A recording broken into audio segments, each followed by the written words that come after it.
Eu entendo perfeitamente a posição de um pregador, porque sou pregador.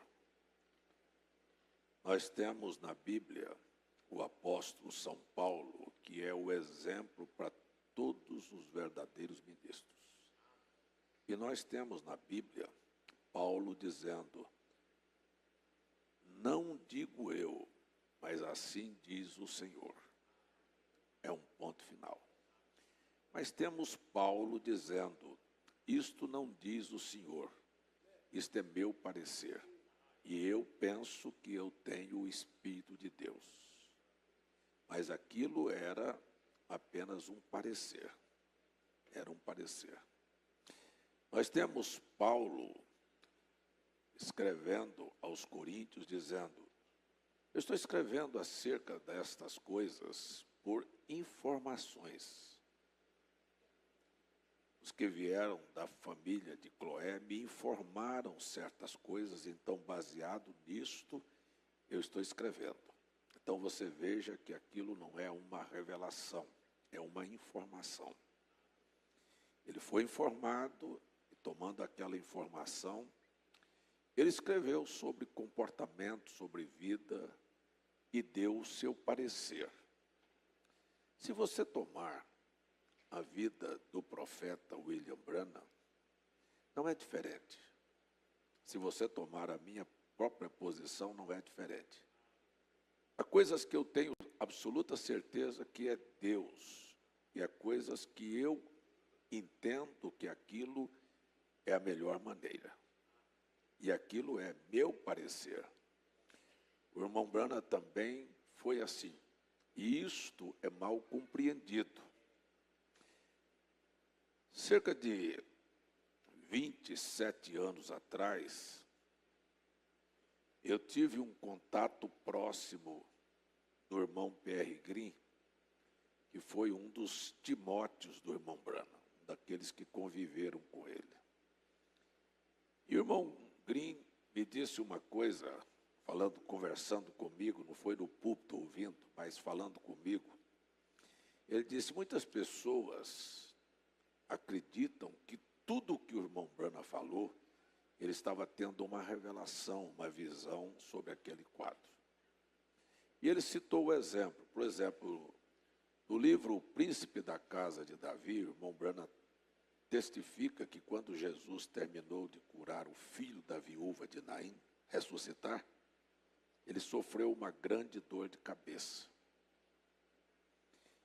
O irmão Green disse: as pessoas acham que o irmão Branham teve uma visão, Jesus ressuscitando o filho da viúva de Naim, se assentando, colocando a mão na cabeça com uma dor de cabeça. Ele disse: não. O irmão Branham leu aquilo no livro O Príncipe da Casa de Davi. E ele estava apenas fazendo uma aplicação. Então, assim é em muitas ocasiões, e ele aqui me deu um norte para poder entender o que é assim diz o Senhor e o que é uma opinião pessoal. Por exemplo, quando ele viveu a situação da manifestação de Martin Luther King, com a grande revolução para a libertação dos negros americanos, o irmão Branham disse: eu acredito que este movimento do Martin Luther King levará a 1,5 milhão de pessoas à morte. Aquilo não aconteceu. Então eu não posso atestar que tudo que o irmão Branham disse é assim diz o Senhor. Aquela era uma opinião pessoal dele sobre aquele episódio, que estava fazendo uma panela ferver na América. E tantas outras citações que eu poderia dizer. Agora, isto me faz perder a fé de que ele era um profeta? Absolutamente não. Simplesmente era uma opinião. O irmão Francisco tem uma habilidade de ler histórias e contar histórias, às vezes, no púlpito. E ao ler a história e contar a história, ele está dando a interpretação dele daquele fato. Não quer dizer que ele é falso, porque ele deu uma interpretação que aquilo não combinou com a interpretação de muitos. Eu conheço gente que se escandalizou, e se escandaliza por causa de uma opinião, seja ela por causa de política, ou seja ela por causa de qualquer outro assunto. Quando a gente tem a Bíblia para sustentar as coisas, fica fácil de você dizer, isso aqui é o que está escrito e é fim de assunto. Quando você não tem, você tem que dar uma opinião. E há muitas coisas que vêm a mim que eu tenho que usar a experiência de uma longa caminhada. Como eu disse, e vou repetir, e ontem à noite, lá conversando com a irmã Finha e com a Jéssica, ela disse, uma vez o Senhor me disse que os seus anos de caminhada te fez entender, preste bem atenção, que não há uma só pessoa com quem você convive que não te ensine alguma coisa. E que nós não percebemos que ao acordar todos os dias, estamos pegando um material e indo para a escola. Porque todo dia você tem um aprendizado. Todo dia.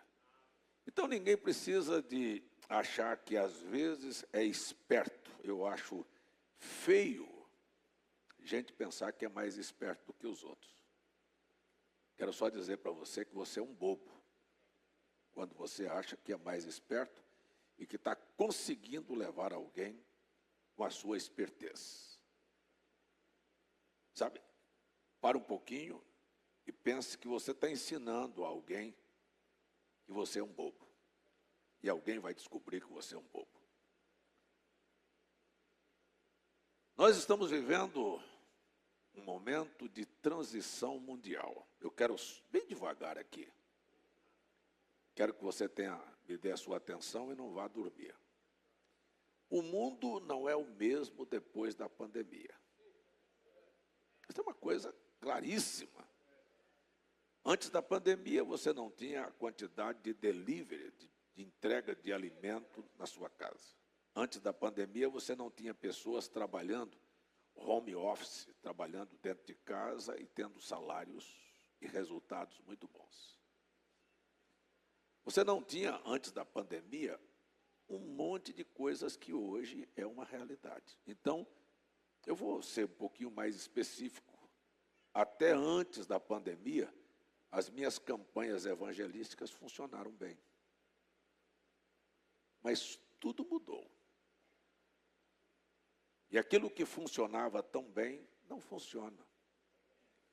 E não funciona, e a coisa a fazer é procurar a saída e procurar entender o momento que estamos vivendo para viver uma nova etapa. E quem quiser sustentar uma vida anterior, ficou para trás. Eu tenho que lembrar que o irmão Branham disse, o mundo está mudando rapidamente. E tudo avança na mesma velocidade que a informática está avançando.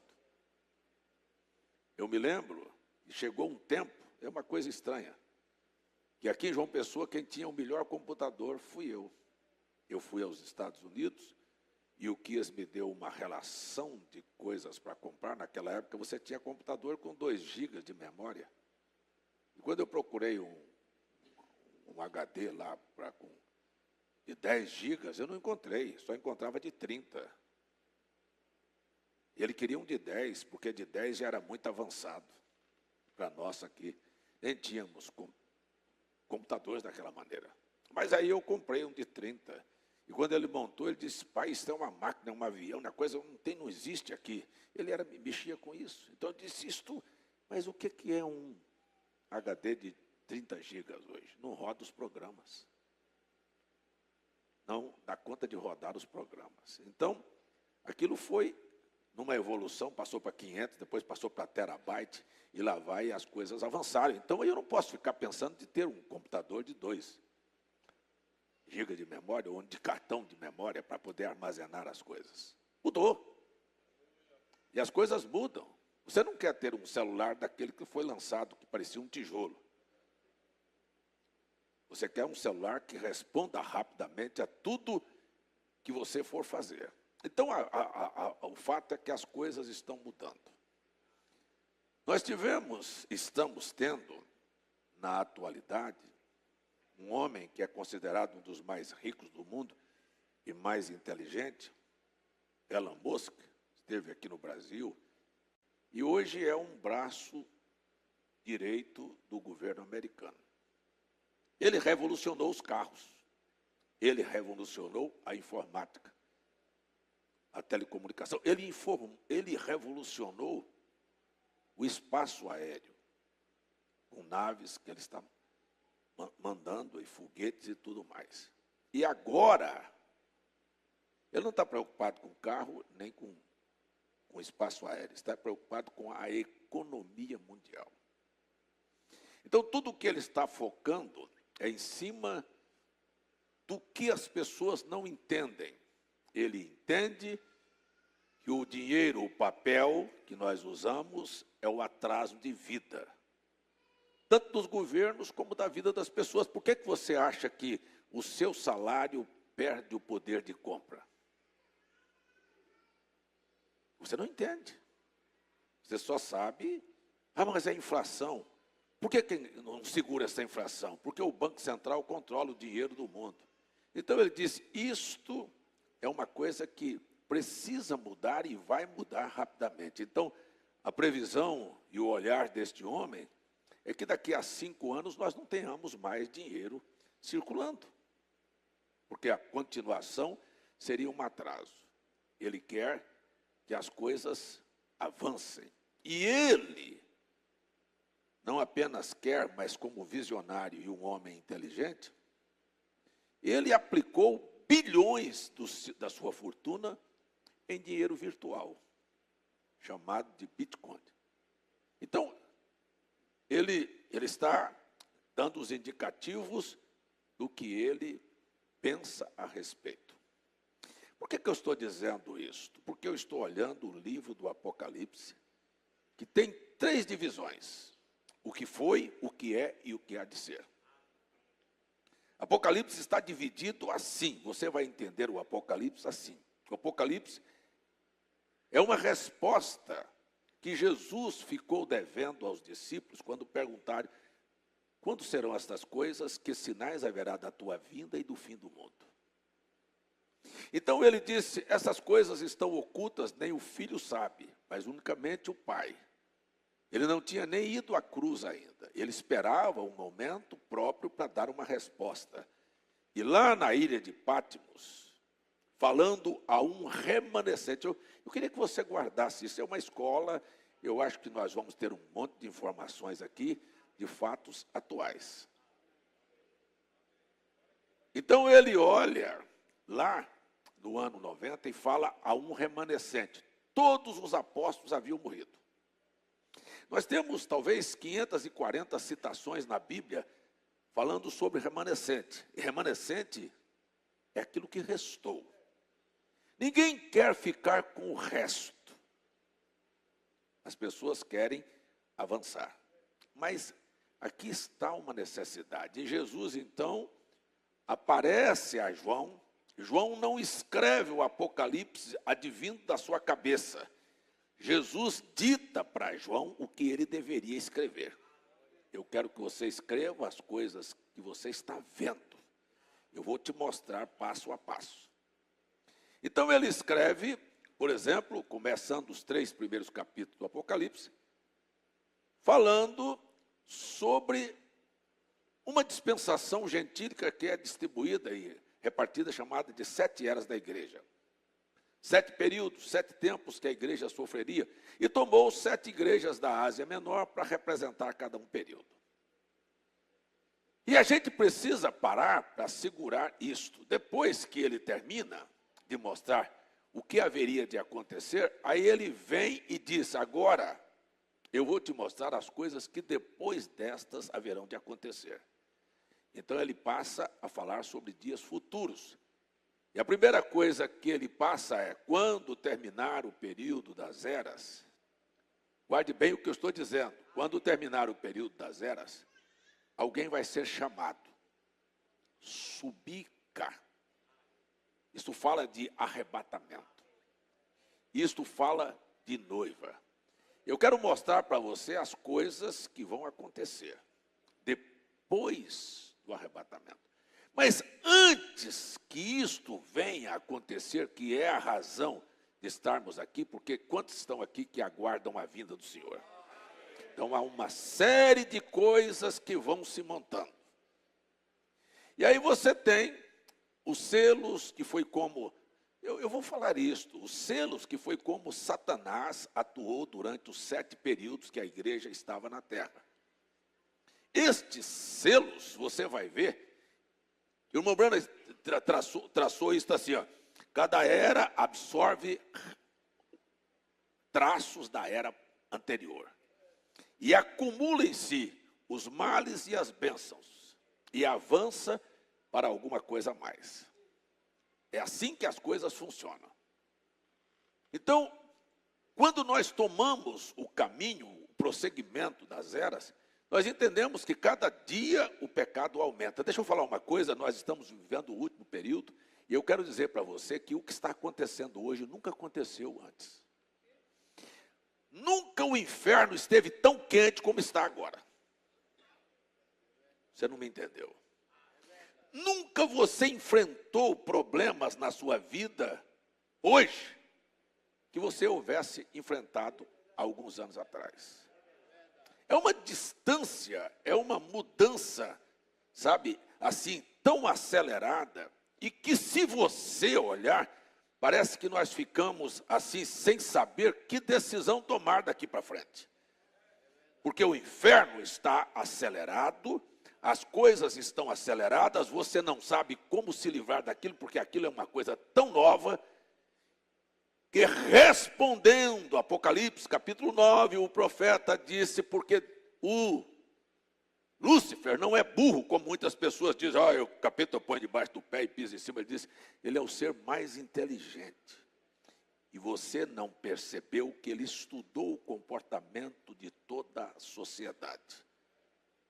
Para lançar no mercado, deixa eu falar, no mundo, no mercado, demônios especialistas, para prender, para amarrar, para atrapalhar a sua vida e para não deixar você entender o momento que você está vivendo. Será que eu estou sendo claro com você?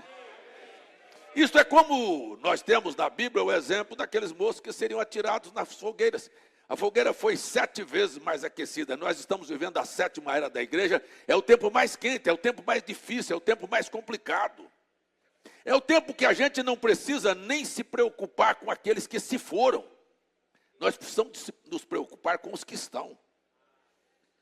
Porque se você ler Apocalipse 2, Apocalipse 3, desculpem, verso 1, verso 2, diz assim, e ao anjo da igreja que está em Sardes, 5ª era, escreve isto, diz o que tem os 7 Espíritos de Deus e as 7 estrelas, conheço as tuas obras, que tens nome de que vives e está morto. Veja só. Ser vigilante confirma o restante, o remanescente. Confirma o restante. Não se preocupe com aqueles que já morreram. Quem morreu, morreu.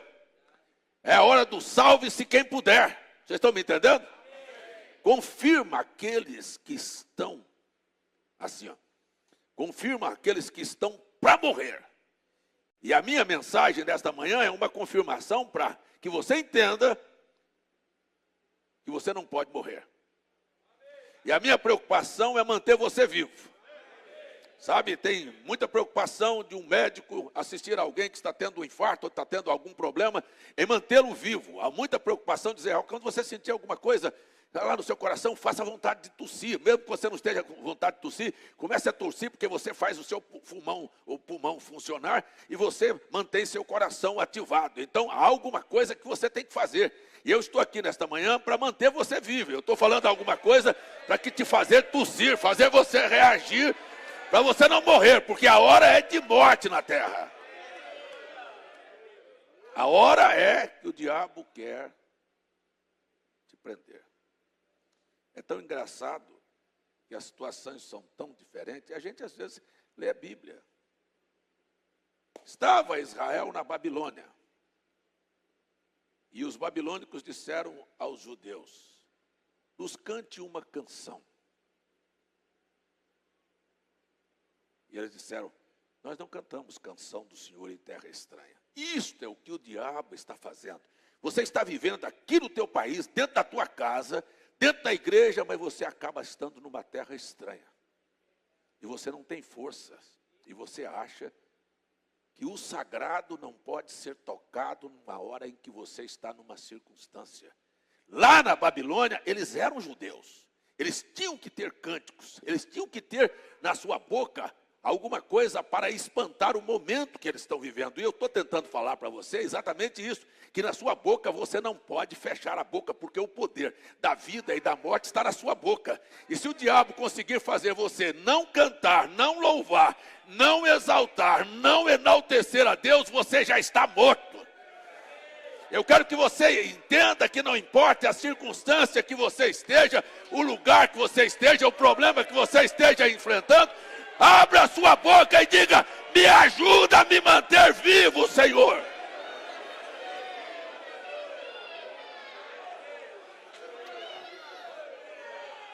Isso é fazer você tossir.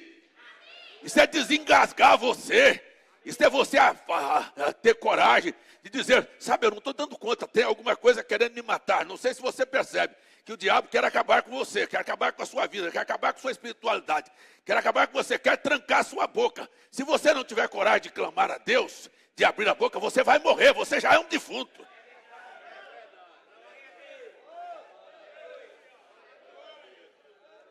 Tem alguém que quer dar um grito aí voluntariamente?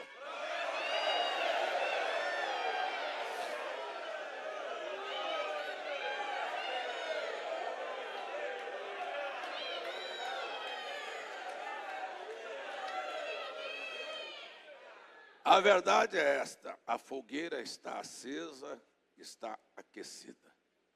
O momento que nós estamos vivendo é um momento de desenrolar de profecias. Jesus está esclarecendo a nós o que ele não esclareceu lá atrás. Respondendo. Que sinais haverá da tua vinda e do fim do mundo? Então ele aparece a João aqui e fala sobre a progressão do pecado e também a abertura que ele traria para aqueles que estão vivos. É apenas uma confirmação. Muito bem. Então a gente vem caminhando ao longo dos anos e as coisas vão se desenrolando.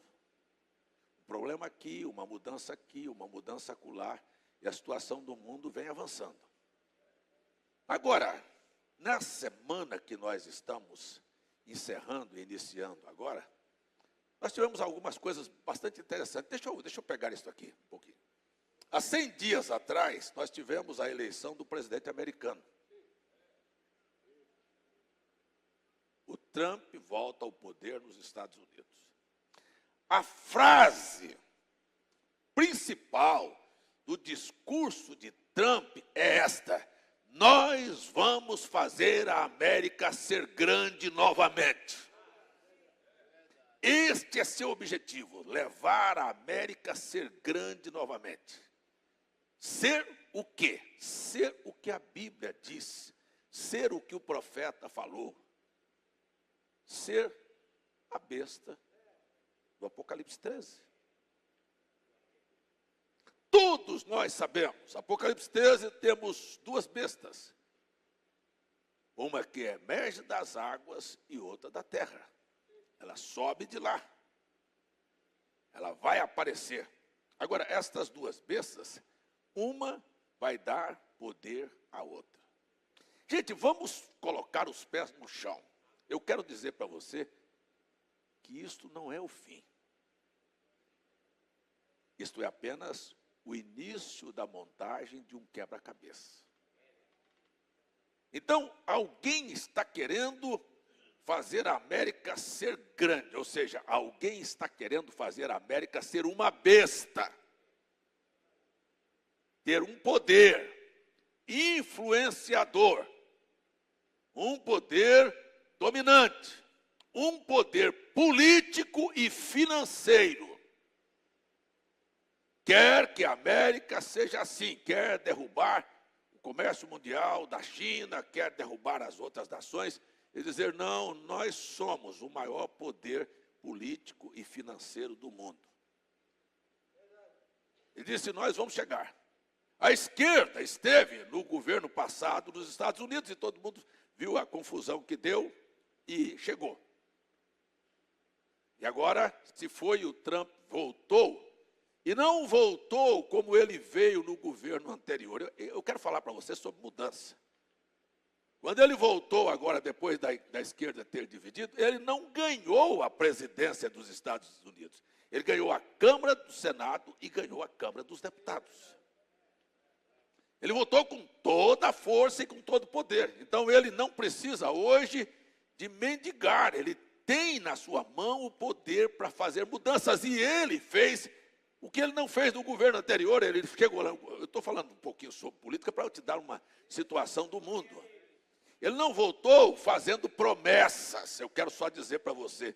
Ele voltou implementando regras. Que os americanos estão chocados, e o mundo está chocado. Esse homem está doido, o que ele vai fazer?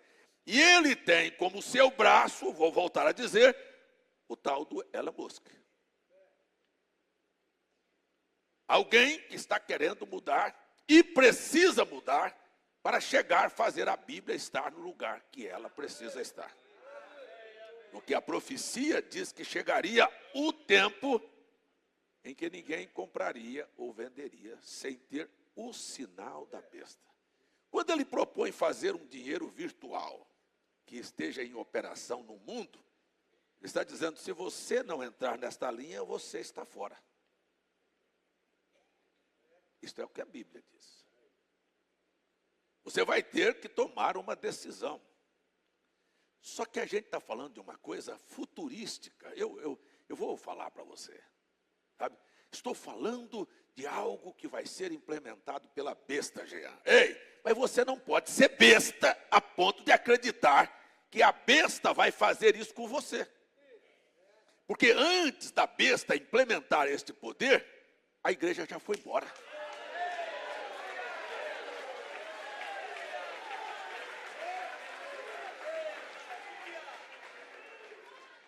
Vocês estão me entendendo? Então, há algumas coisas que vão acontecer. Agora, o que eu disse mesmo?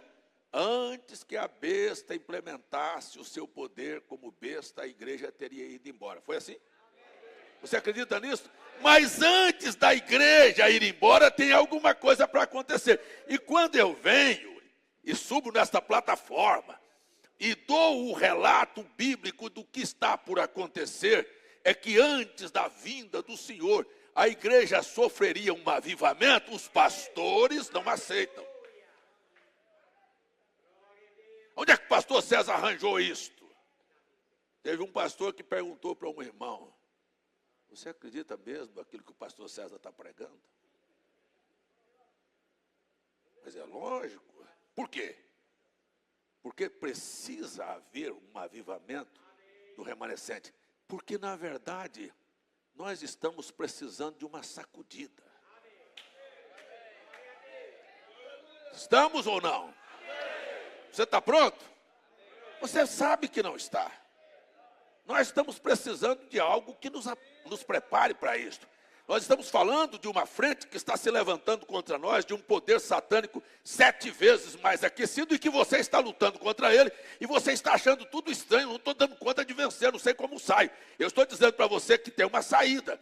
Deus vai fazer um mover, Deus vai fazer um avivamento, Deus vai quebrar essas forças. Forças espirituais se combatem com forças espirituais. Se não houver um vento mais forte, você fica no canto encurralado. O Espírito Santo desceu no Pentecostes, porque os discípulos estavam com medo dos judeus escondidos. Mas quando o Espírito Santo desceu, o poder foi tão grande que passou aquilo. Eles saíram para fora, botaram a sua cara e disseram, ei, nós cremos, ele ressuscitou.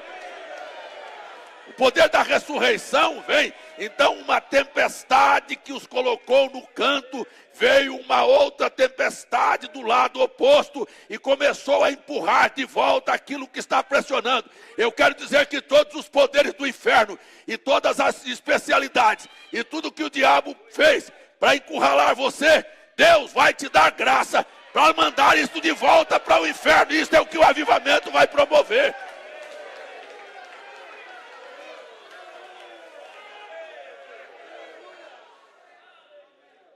Estamos de volta. Estamos de volta. Saindo de uma igreja morna, que tem nome de que vive e está morta. Mas tem alguém que ainda não morreu. Gente, é isso que eu quero falar. Tem alguém que ainda guarda o remanescente, hein? Deus prometeu que ia fazer o remanescente. Isaías capítulo 1 ele disse: se eu não tivesse guardado o remanescente, nós seríamos como Sodoma e Gomorra. Mas acontece que ele guardou o remanescente para fazer aquilo brotar novamente.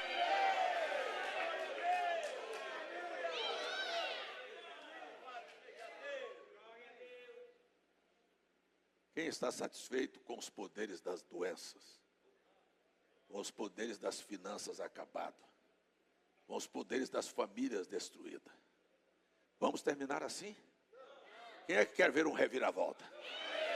E como é que você vai ver um reviravolta? Você não tem força para reagir.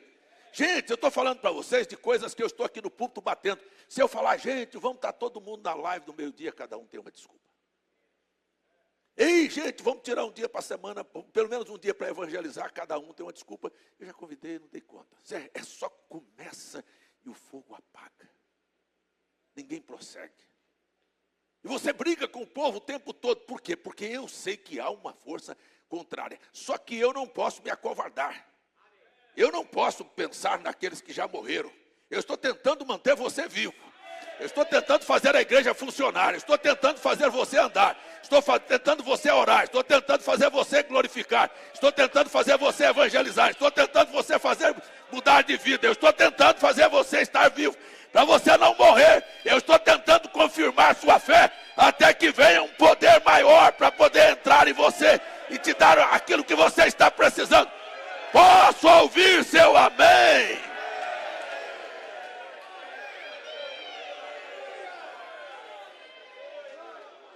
Manter, estou mantendo, mas você olha, assim, veja só o que é a morte, como é que ela vem.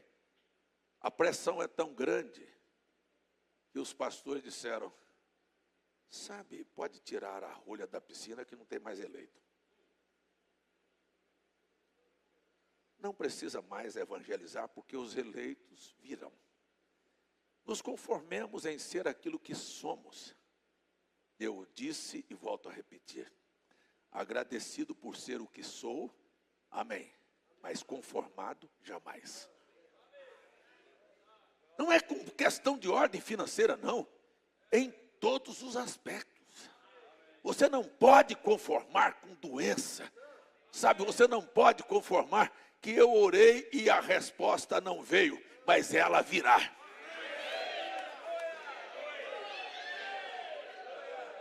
Deixa eu acalmar aqui para dizer para você, vai haver um poder para desentupir este cano.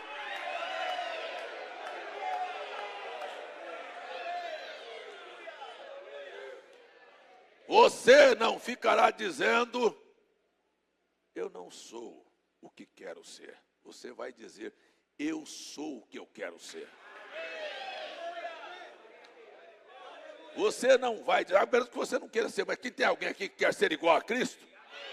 Há algum pecado em ser igual a Cristo? Há algum pecado em ter o poder de Cristo na sua vida? Há algum pecado nisso? Ou você quer ser como quem?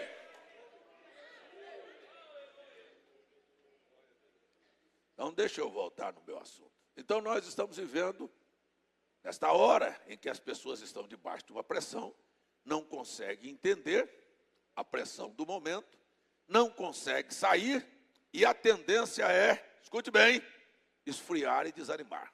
E eu vim batendo essa semana, porque eu falei essa semana assim, gente, eu já tive atolado no meu carro, nos atoleiros da vida muitas vezes. Me lembro de ir desde de Goiás, quantas vezes eu desci do carro, arregacei a calça, tirei o sapato, entrei na lama, deitei, arranhei a mão, tudo para colocar uma pedra que nem encontrava, às vezes, à noite, para tirar o carro de um atoleiro. Muitas. E quando tirava, você pensa, saiu? Não, saiu um palmo, saiu 1 centímetro. Não, você tem que deitar de novo, não é possível. Quando terminava a mão, estava comida, sabe? E areia, comida.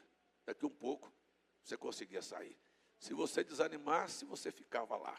E se eu desanimar, você não sai do seu lugar. E o que o diabo quer de mim e de você é que nós cruzemos os braços e digamos assim, não tem jeito. Eu quero dizer para você que tem jeito. Eu estou aqui para confirmar aqueles que não morreram. Tem jeito para quem não morreu. Só não tem jeito para quem morreu. Mas se tiver alguém aí com um restinho de vida, eu estou aqui para levantar esta vida em você e dizer, ainda tem solução, sim senhores. Tem resposta para cura, para libertação, para solução de problemas, para um avivamento na igreja. Tem, sim senhores. Ainda tem jeito, tem alguém para gritar. Ei, eu creio nisto. Mas pastor, eu orei, minha mulher não converteu, meu filho não converteu. Eu orei, minha saúde continua a mesma. Eu orei, minhas finanças estão acabadas. Eu orei, não saí do lugar. Oxi, e daí? Continue orando. Você não é o único, não é o primeiro que orou, não. Você pode ver que se o inferno aumentou a sua pressão, eu quero dizer para você que também Deus vai aumentar a sua. Se o diabo é tão inteligente que estudou como amarrar e prender e destruir sua vida, Deus é muito mais inteligente do que ele. Peça para Deus te dar o espírito de sabedoria e de inteligência aí, meu irmão. Você vai sair de qualquer atoleiro da vida.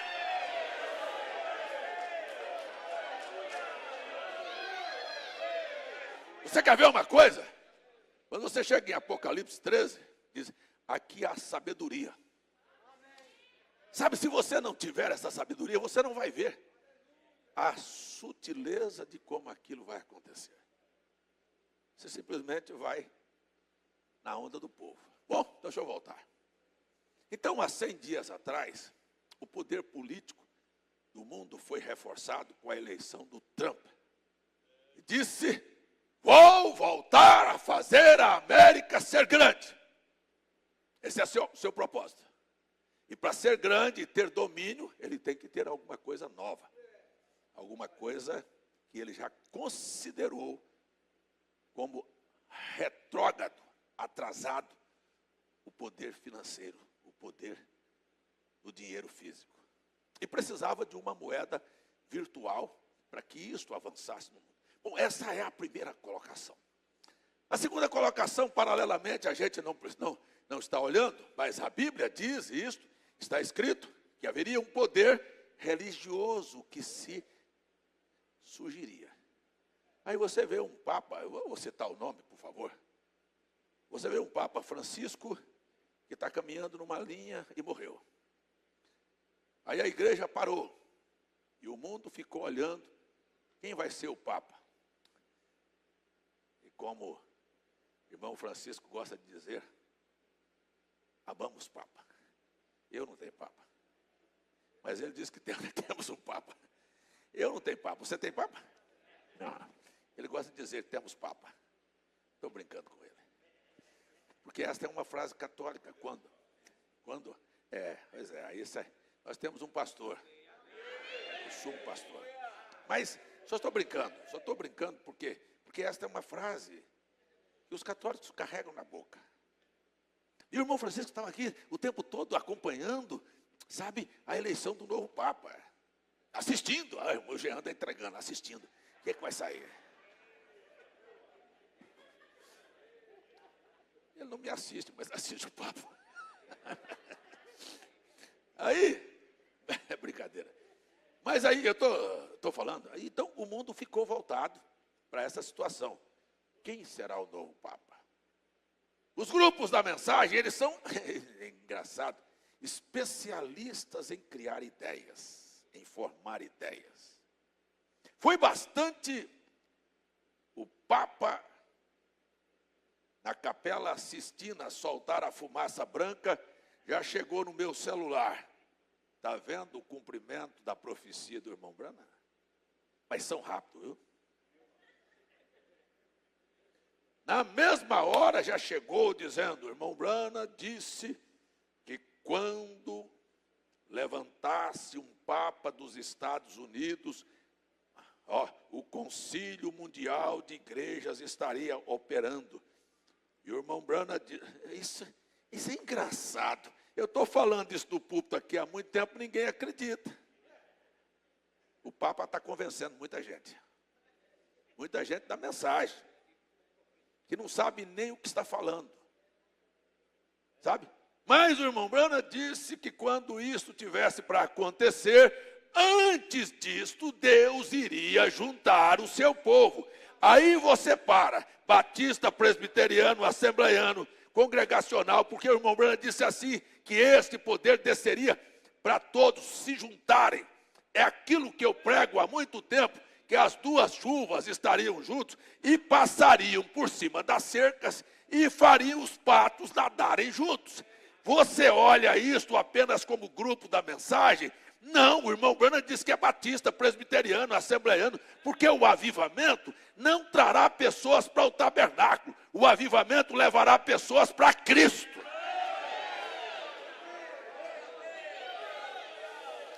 Mas a mentalidade é tão denominacional, porque é assim, se não tiver conosco, está perdido.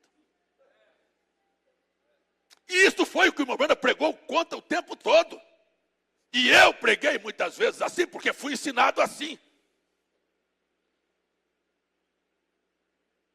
Mas quando você começa a ler e olhar o espírito que o profeta tinha, ele disse, eu sou contra a segregação, eu sou contra a divisão, eu sou contra esse espírito de discrepância, sabe, separou o povo de Deus. Ele disse, Deus me chamou para estar entre os trinitarianos e os unicistas, entre os pentecostais e entre os tradicionais. Eu estou trabalhando no meio de todos eles. Parece que ele não fez. O senhor é o quê? Armeniano ou calvinista? Eu disse, eu sou ambos. Quando o calvinista está com a Bíblia, eu sou calvino. Quando é armênio que está com a Bíblia, eu sou armeniano. E que você, de que lado você é?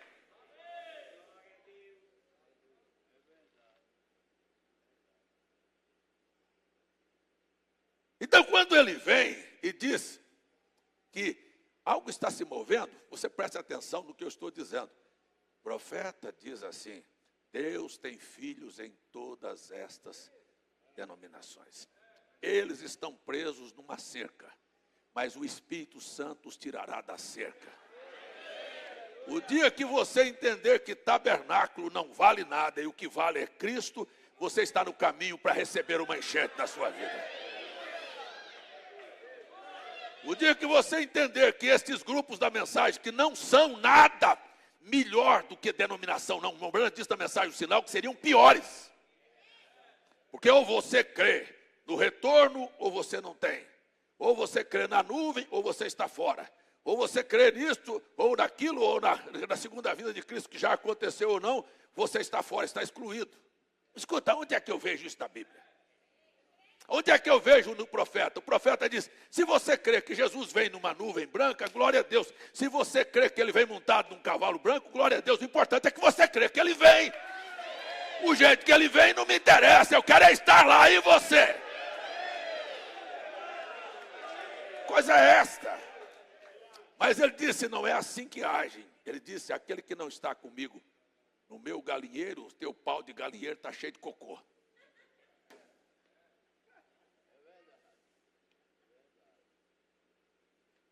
Esse é o problema. Qual é o problema? É que nós somos os donos do céu. Mas deixa eu voltar no meu assunto. Então, quando o irmão Brana falou sobre isso na mensagem Atos do Espírito Santo, que quando houvesse um Papa americano, gente, é a coisa mais lógica que você pode ver.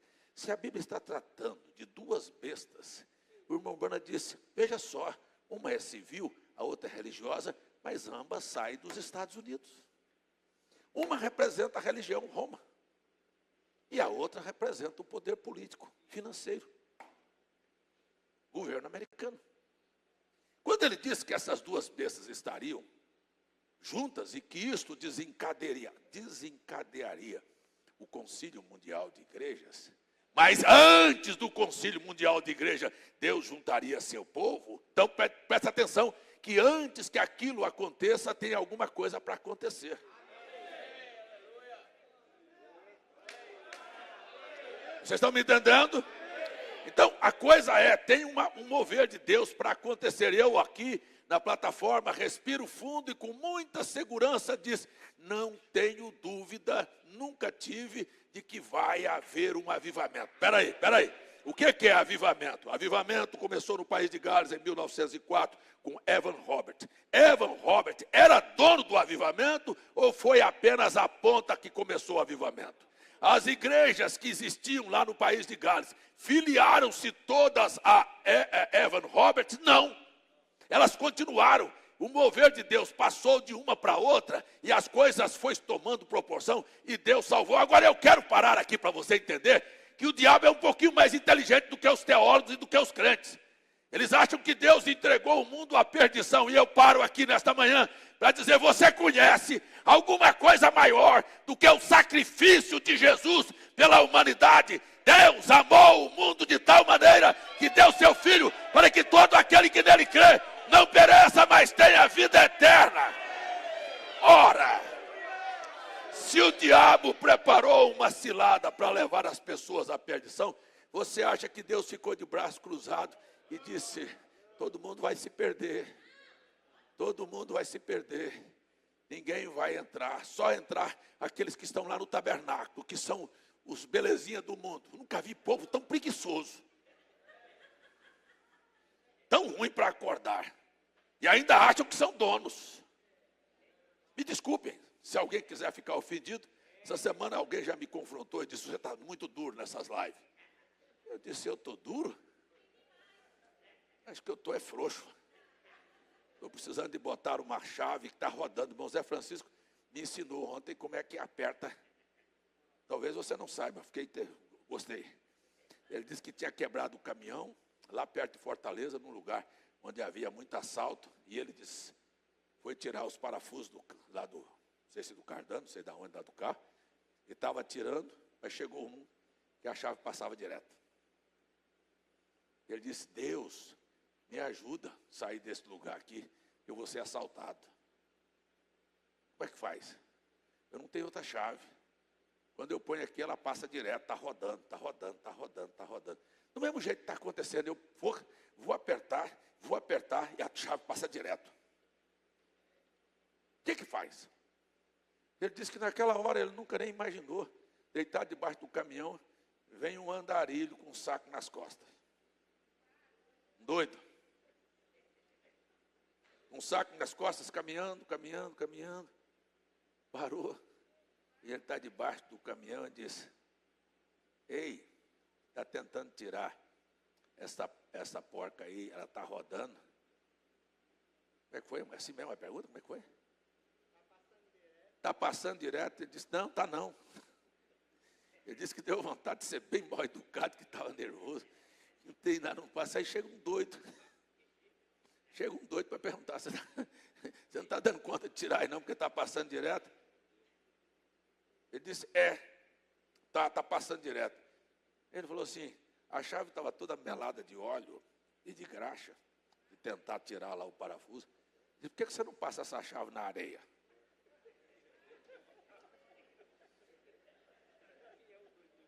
Enfia a chave na areia. Mas você já viu, já imaginou uma coisa dessa? Põe a chave sua na areia. Ele disse que não deu nem atenção para o doido. Esse que é um negócio mesmo, parece que está aqui, aparece um troço desse aqui na minha frente. Aí ele disse, o doido falou para ele: passa a tua chave na areia. Falou: vou te contar por quê. Porque antes de eu ter esta vida de carregar saco nas costas, eu era mecânico. E eu já muitas vezes fui socorrido com areia. É aquilo que você nem pensa, nem de onde você imagina, é que vem a resposta de Deus para a sua vida.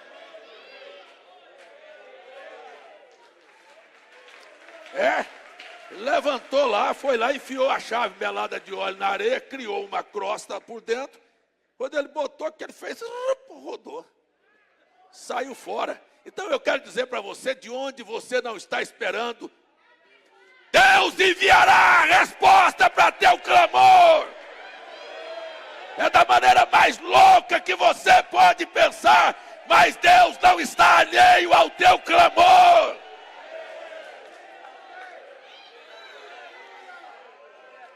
Daqui um pouco, ele estava fora do atoleiro. Simplesmente saiu fora. Você quer um problema resolvido ou quer uma solução clássica? Eu quero que Deus resolva meu problema do meu jeito. Ele vai resolver da maneira mais louca que você já imaginou. Aquilo que o mundo considera loucura é a resposta da sabedoria de Deus.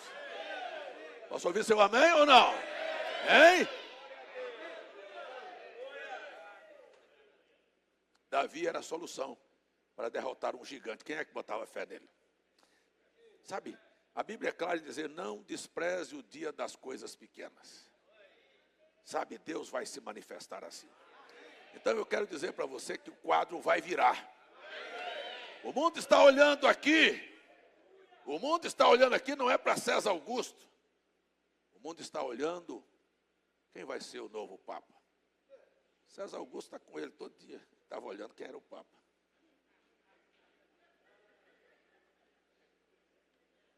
César Augusto?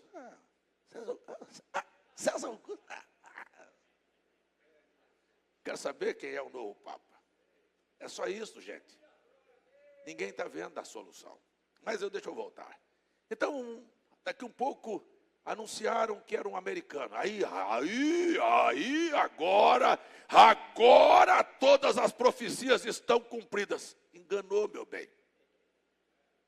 Profecia não está cumprida, não. A profecia apenas engatou. Os dentes da engrenagem apenas engataram. Assim, ó, sabe? Ó, as coisas estão sendo montadas. O quebra-cabeça está sendo montado. Aqui está um poder civil, eclesiástico, financeiro se levantando. E aqui levanta um outro poder. Por que levanta outro poder? Porque William Branham disse que haveria um Papa americano. Muito bem, mas por que um Papa americano? Porque as duas bênçãos estão lá. O Apocalipse 13, o irmão Branham disse, essa aqui é a América. Ela vai produzir isso.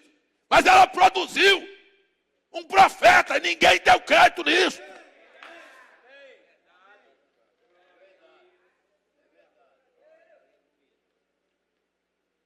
Porque é o Papa e porque é a besta vão crer. Esse é o grande mistério, que as pessoas estão tão cegas, que querem saber quem é a besta, que querem saber quem é o anticristo. Mas eu quero apresentar para você, não é a besta, nem é o anticristo. Eu quero apresentar aquele que tem o governo mundial nas mãos. Apocalipse é a revelação da besta e do falso profeta e do anticristo, ou Apocalipse é a revelação de Jesus Cristo. De quem é? Mas por que a visão do povo está atrás da besta? Porque é besta. Se tivesse um pouquinho do espírito de sabedoria, só olhava e dizia assim, ei, engrenou o negócio. O negócio vai funcionar agora. O carro vai sair do atoleiro agora. Posso ouvir seu amém, não? Ah, muito bem. Escolheram o Papa Robert, não sei nem de que lá. Hã? Não. Francis? Quase Francisco. É seu fã. Eu acho que ele é seu fã também. Eita lá. Não, mas tem outro nome lá. Hã? Prevost. Tem gente sabida. Eu não sei nem meu nome mais. Acho que é César. Como é que é mesmo o resto, hein? Augusto, Rocha, Ferreira. Tá certo. Mas muito bem. Você tem direito de escolher um nome. Irmão Branham disse, presta atenção no valor do nome. E ele disse, Leão 14. Por que Leão 14? Parece que as pessoas não precisam parar para ver. Por que Leão 14? Porque Leão 13, o que antecedeu, o que viveu lá no século XIX, estou equivocado, século XIX, foi o Papa que teve uma longevidade, ficou 25 anos no poder.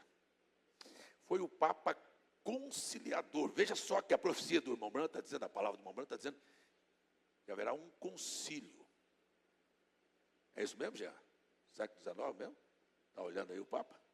É? Século XIX. Já estou até inteligente. Muito bem. É que ele vem com poder conciliador. Sabe? Fazer o quê? Chamar a igreja para o grande concílio que o irmão Branham disse que aconteceria. Veja que as coisas estão no caminho, estão se montando. Já aconteceu? Não. Eu quero falar para você aqui, ó, sereno e tranquilamente, não estou preocupado que aconteça. Eu quero ir embora antes que aconteça. Eu só estou falando nisso nesta manhã para lembrar a você a brevidade do tempo e a rapidez do tempo. E como as coisas estão acontecendo aqui paralelamente, as pessoas não estão enxergando. Então, quando eles tomaram a decisão, e ele chamou-se Leão 14, um conciliador, um que está destinado a fazer isto acontecer.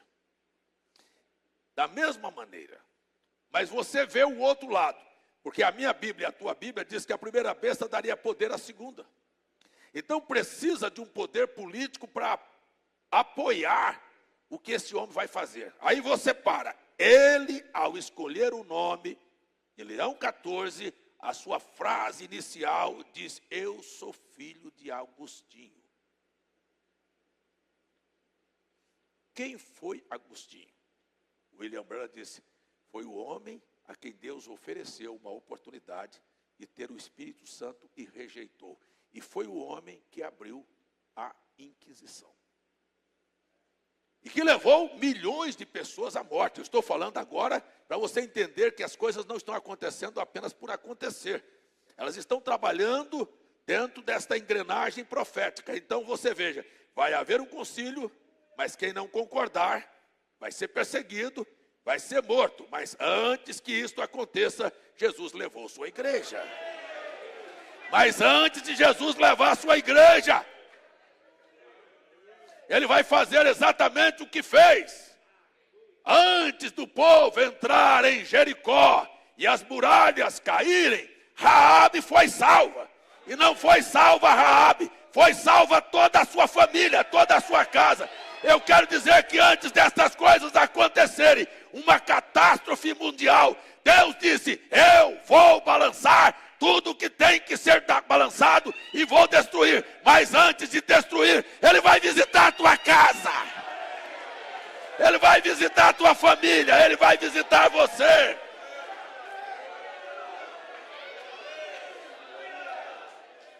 Eu quero falar apenas isto, você não está aqui por você. Talvez você seja a pessoa que nem mesmo reconhece o que está na sua vida. Tem uma profecia atada à sua vida. Aleluia. Posso ouvir seu amém? Muito bem. Então o homem levanta. Ele é filho de Agostinho. Ele vem para conciliar. Se você não quiser, eu mato.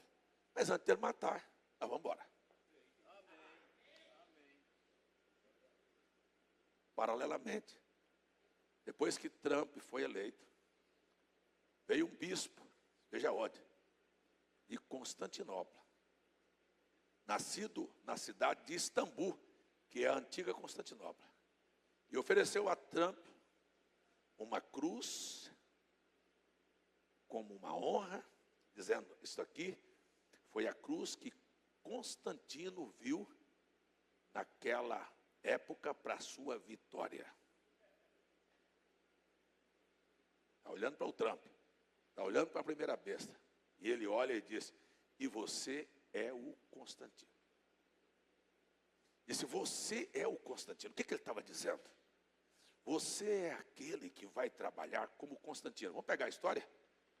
Do ano 302 a 312, houve um imperador chamado Diocleciano, o pior de todos eles. A Bíblia chegou a relatar que foram 10 anos de morte, de perseguição terrível.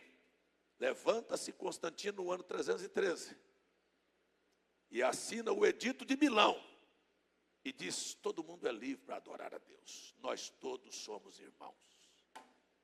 Esse é o papel de Constantino, chamar todos para esta segunda besta que tem um poder religioso para controlar a fé e controlar as finanças. E aí daquele que não aceitar este sinal, sua vida será ceifada. Este é o trabalho que nós estamos vendo que está desenrolando. Eu quero falar para você, você não caia na bobagem de dizer que o Trump é a besta e que o Papa é a besta. Não, a besta é o poder que eles representam. É um poder civil e é um poder religioso. Então, não atribua a um homem uma coisa que a Bíblia não atribuiu. E, na verdade, haverá um homem encabeçando isso. Porque é a mesma coisa, o Espírito Santo está na terra, está. Mas o Espírito Santo opera assim pelo vento ou opera através de um homem.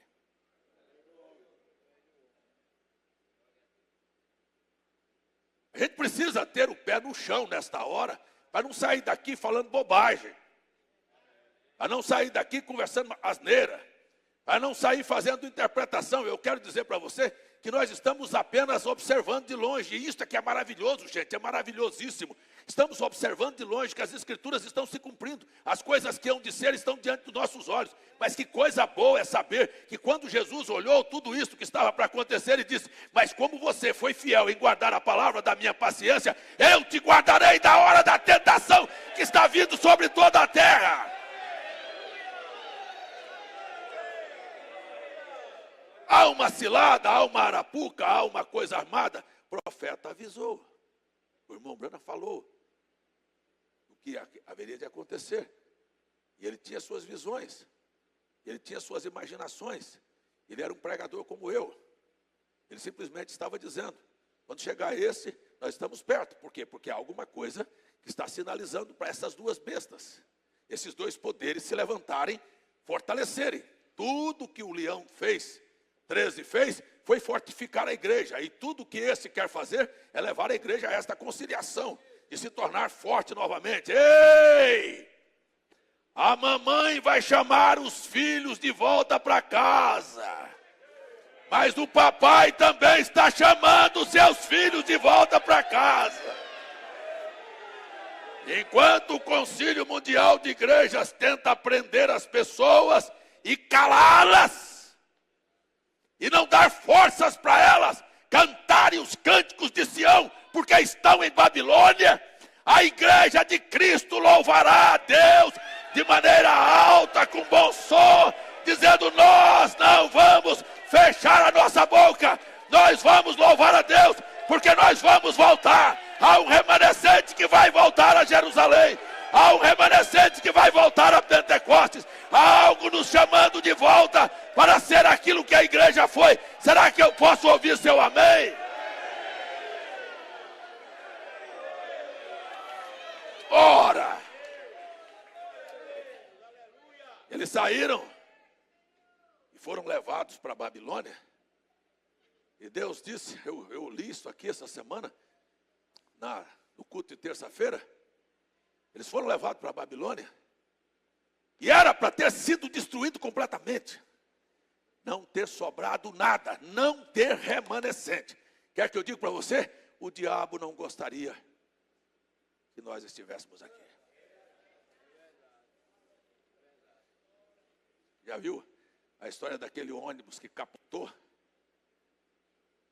E aí chegou um enfermeiro e um médico, e os corpos estão estendidos no chão lá. Pegaram no pulso de um, pode levar que está morto. Pegavam no pulso do outro, dizia: pode carregar que esse também morreu. Pegavam no pulso do outro, dizia: pode pegar que esse morreu. Quando disse esse morreu, o cabra gritou: eu não estou morto não.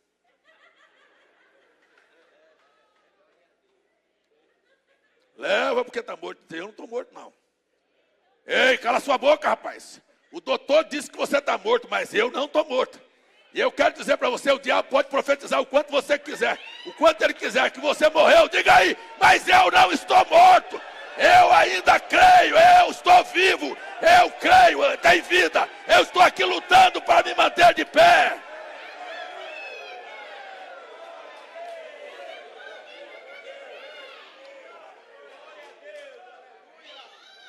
Parece que a gente tem que chamar o Joel. Israel era para ter sido eliminado.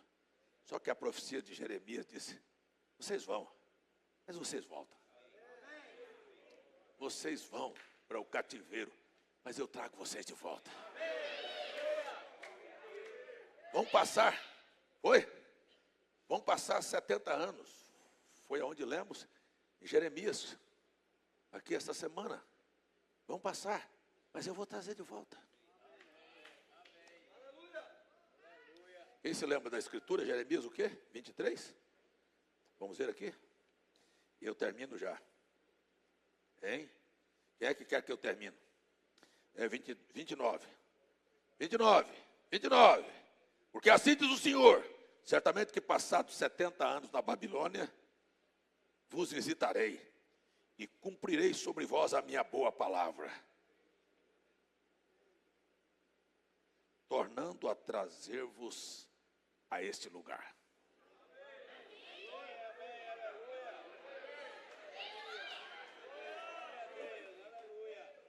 Porque eu, diz o Senhor, bem sei os pensamentos que tenho a respeito de vós, pensamentos de paz e não de mal, para vos dar o fim que esperais.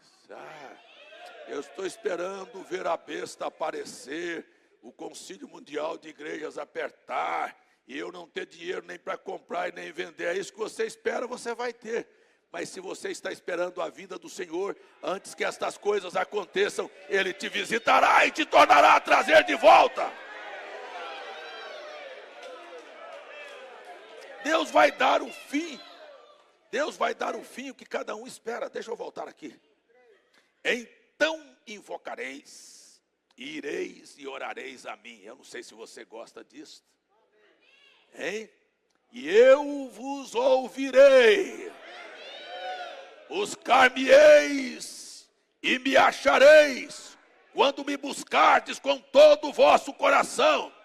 E serei achado de vós, diz o Senhor, e farei voltar os vossos cativos, e congregar-vos-ei de todas as nações e de todas as línguas, para onde vos lancei, diz o Senhor, e tornarei a trazer-vos ao lugar de onde vos transportei. Ele próprio deixou que a locusta, a oruga, o pulgão comesse tudo, mas deixou o tronco.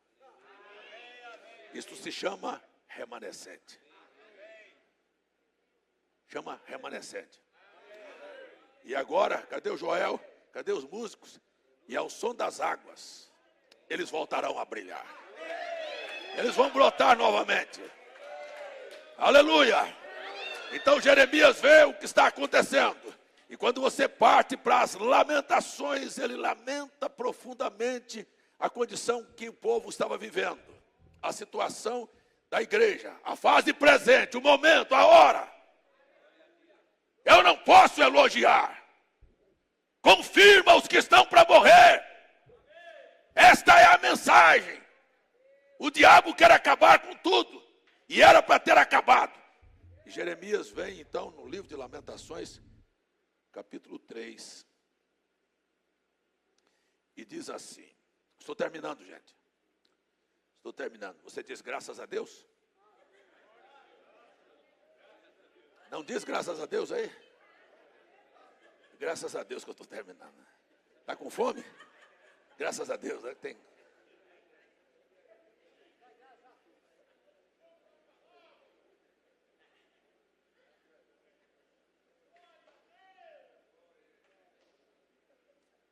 Capítulo 3 de Jeremias.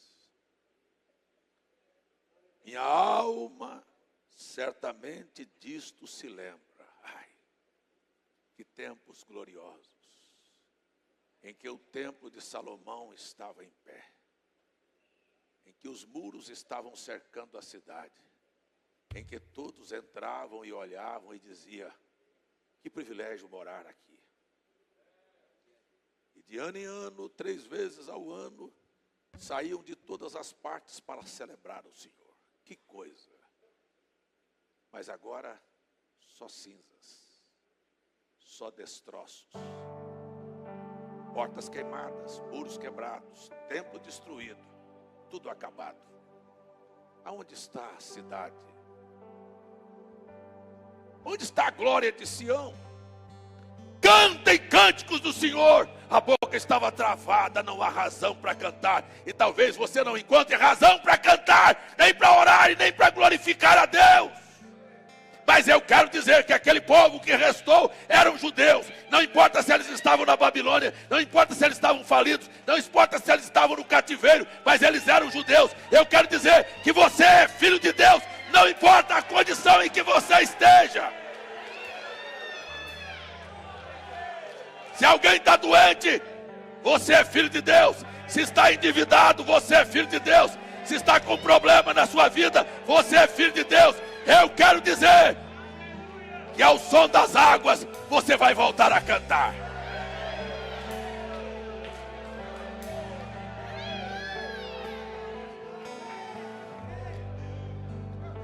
Verso 21, disto me recordarei na minha mente. Eita lá. E por isso esperarei. Eu não tenho dúvida de dizer, eu espero dias gloriosos para a minha vida, para a tua vida. Se você não crê, fica aí. Viva a sua miséria, viva o seu fracasso. A miséria gosta de gente que gosta dela. Eu não gosto de miséria. Eu não gosto de pobreza. Eu não gosto de doença. Eu não gosto de fracasso. Eu estou dizendo que eu espero dias melhores para a minha vida e para a tua vida.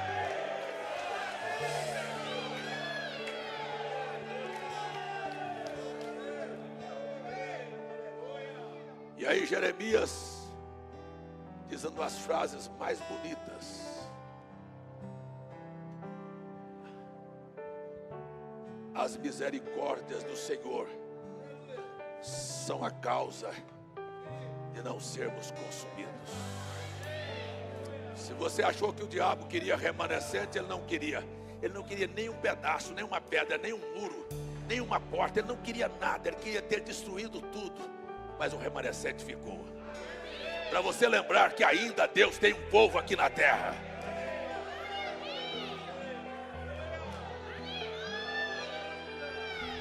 E que Deus moveu o coração de um Esdras, e Deus moveu o coração de um Neemias, e Deus moveu o coração de pessoas que resolveram dizer: não, nós não vamos ficar assim, nós vamos nos levantar das cinzas.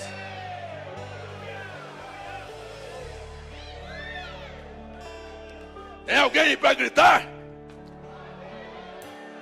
Olha, vou terminar. William Branham está dentro de um quarto. Ele tem uma visão e vê uma igreja poderosa, Jerusalém. Tempos áureos. Depois ele vê uma mulher nua, despida, à sua frente e às suas costas, rebolando. E a voz disse: esta é a igreja. Irmão Branham chorou. Disse: 33 anos no púlpito, foi isso que eu construí. E quando ele chorava, a voz veio e disse: eu disse a igreja, mas a noiva regressará outra vez. Aí ele olha e não vê mais uma mulher nua, mas vê um grupo de mulheres marchando ao ritmo do evangelho. Sabe? Ao ritmo do evangelho. Ela ressurge novamente. Ela ressurge novamente. Talvez você não ouviu. Ela vai levantar novamente.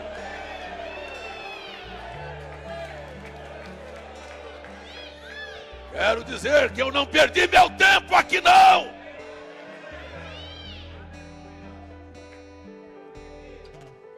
misericórdias do Senhor são a causa de não sermos consumidos, porque suas misericórdias não têm fim. Tem? Tem fim? Finalizou na sua vida?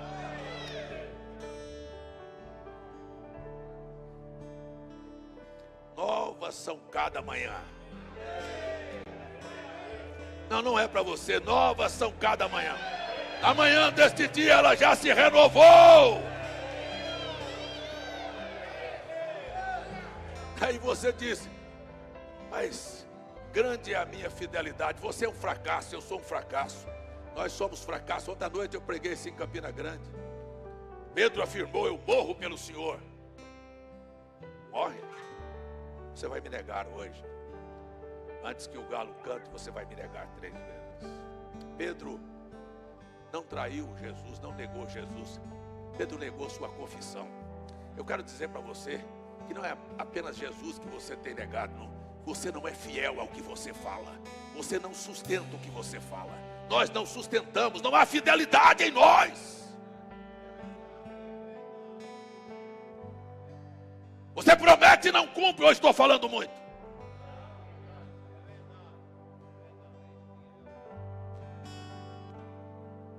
Mas Ele é fiel. Eu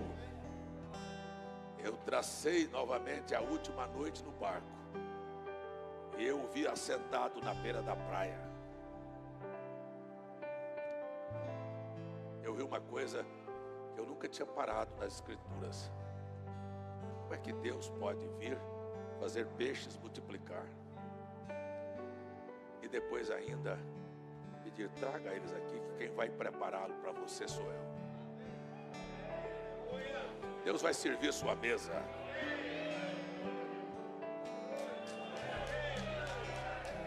Para quem? Para gente muito fiel. Para gente muito fiel, não para um grupo de gente infiel. Para alguém que correu e largou ele sozinho. Alguém que o negou, que espraguejou. E ele nunca lançou na face deles o que eles tinham feito. Quando terminou o jantar, eu estou terminando a escola, ele virou e disse: Pedro, você é um traidor. Você não sustenta o que fala. Ele fez a pergunta: se você achar que é para você, responda: Pedro, tu me amas? Pouca gente teve coragem de responder. Nem isso você teve coragem de fazer. Você me ama, mesmo com todas as suas fraquezas e falhas. Você me ama. Tem alguém que ama o Senhor aqui? Você tem coragem de dizer: Senhor, eu te amo? Ei, mas a tua fidelidade não é nada.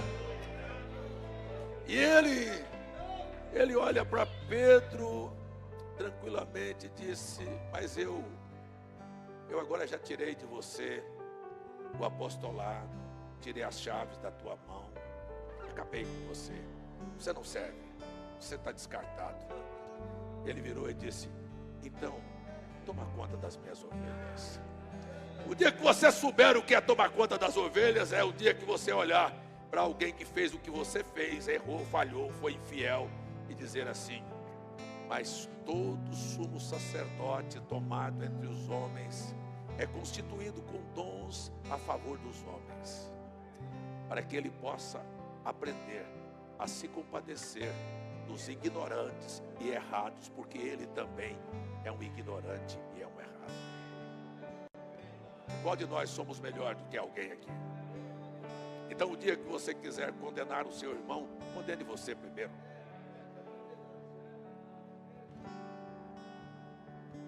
Pedro, você agora aprendeu que você não pode nunca subestimar a vida de ninguém. Vai cuidar do meu rebanho agora.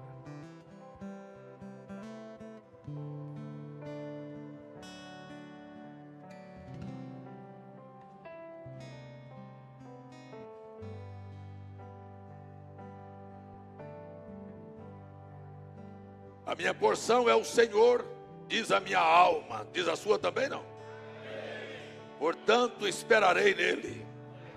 Bom é o Senhor para os que esperam por ele, para a alma que o busca.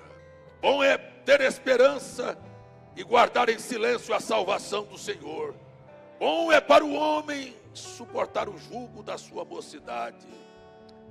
Assenta-te solitário, fique em silêncio, porque Deus o pôs sobre ele. Eu termino aqui. Põe a tua boca no pó. Talvez ainda haja esperança para você. Boca do pó. Não temos coragem de orar assentados, não temos coragem de orar andando, não temos coragem, muito menos de colocar a boca no pó. Se a Bíblia diz tira a sandália do teu pé, não é para tirar o chapéu, não, é para tirar a sandália. Se a Bíblia está dizendo bota a boca no pó, é para botar a boca no pó.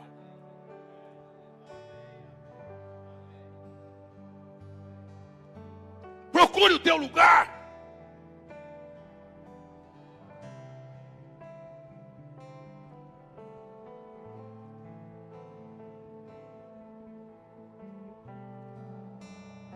Vamos fechar nossos olhos.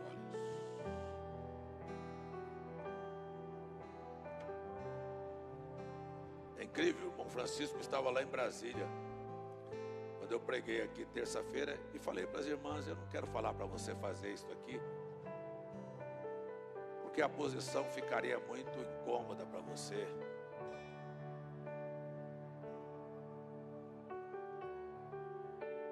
Eu me ajoelhei aqui, botei a boca no pó aqui.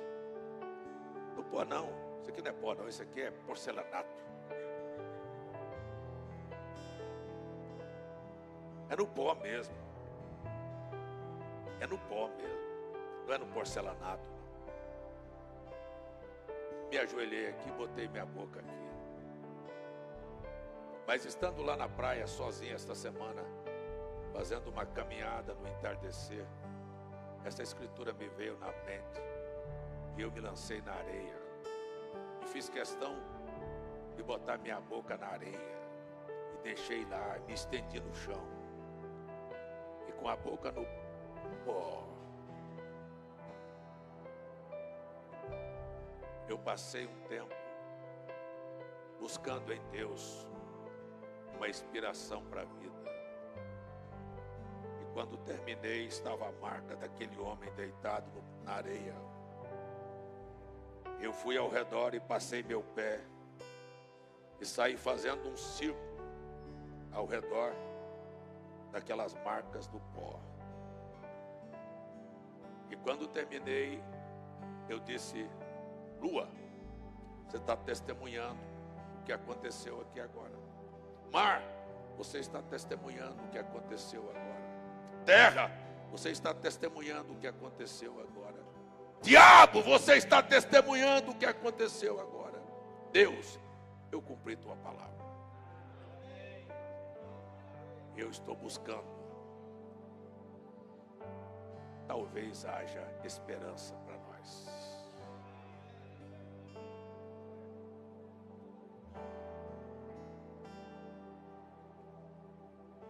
Põe tua boca no pó. Ao invés de botar a boca no trombone e sair falando das fraquezas dos outros, põe tua boca no pó. Talvez você encontre esperança. Eu não estou aqui para criticar ninguém, nem grupo, nem pastor, nem denominação, nem o Papa, nem o presidente. Eu estou apenas falando sobre o desenrolar das profecias, do que é aonde a minha visão consegue enxergar. Que nós precisamos carregar conosco esta esperança. Dias melhores virão. Eu não estou esperando os dias piores, os dias da tribulação, os dias da besta, os dias do anticristo, os dias em que as pessoas não terão oportunidade nem de comprar, nem vender, os dias da inquisição, os dias da morte, da perseguição. Estou esperando o grande e glorioso dia do Senhor. E isto nesta manhã é o que eu tentei fazer, manter você acordado. manter você, ainda que aparentemente engasgado, dê uma tossida nesta manhã e grita: Senhor, eu ainda estou aqui, me ajuda.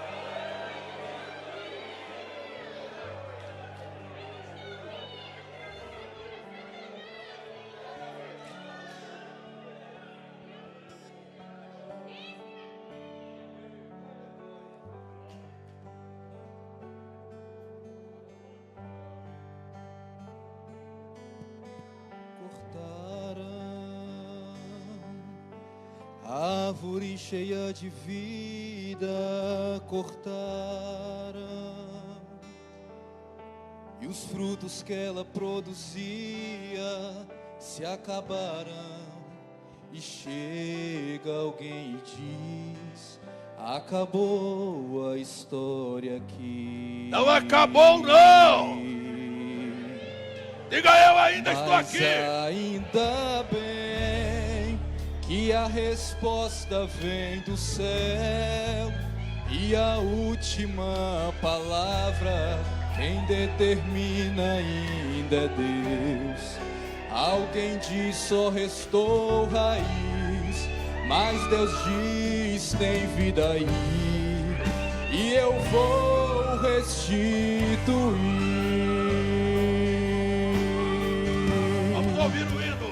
A esperança para a árvore cortada novamente crescerá ao cheiro das águas. E se caso envelheceu na terra sua raiz, ou se seu tronco morreu, ouça bem o que Deus diz: ainda há esperança, a alegria vai chegar, e tudo novamente irá voltar ao seu lugar. A água já está presente e vai começar a regar.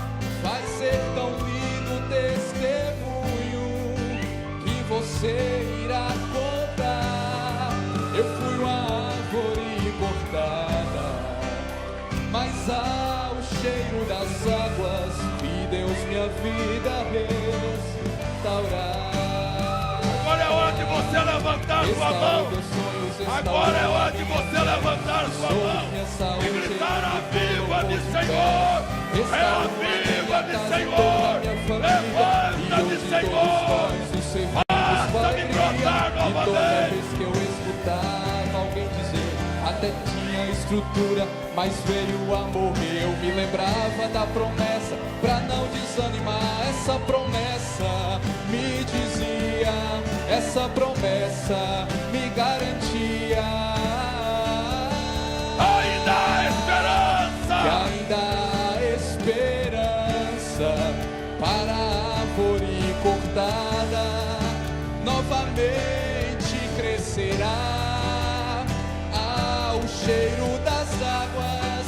E se caso envelheceu na terra sua raiz, ou se seu tronco morreu, ouça a voz de Deus que diz: ainda há esperança, a alegria vai chegar, e tudo novamente irá voltar ao seu lugar.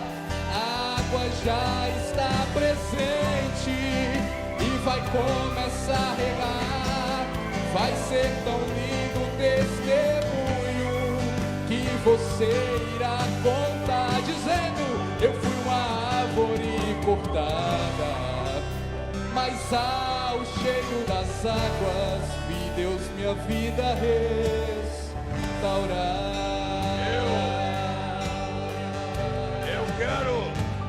Eu quero perguntar: quantos aqui querem ter uma vida restaurada? Levante a sua mão e peça para Deus restaurar a sua vida. Levante a sua mão, abra a sua boca. Tem alguém vivo aí? Dê um grito aí: Senhor, restaura a minha vida. Renova as minhas forças. Manda este avivamento na minha alma. Faça-me viver entre aqueles que estão mortos. Não deixa morrer, não, Senhor, este desejo, esta fome, esta vontade de ver o poder do Senhor brotar novamente. Parece que você não quer. Até logo, Deus te abençoe. Deus abençoe os que querem. Deus abençoe os que querem. Os que não querem, olha, isso é com você e Deus. Eu gritei aqui nesta manhã. Eu pelejei para manter você vivo. A sua fé, a sua esperança. A cada um de vocês aqui nesta manhã. Ei, desperta tu que dormes. Levanta-te dentre os mortos. Cristo te esclarecerá.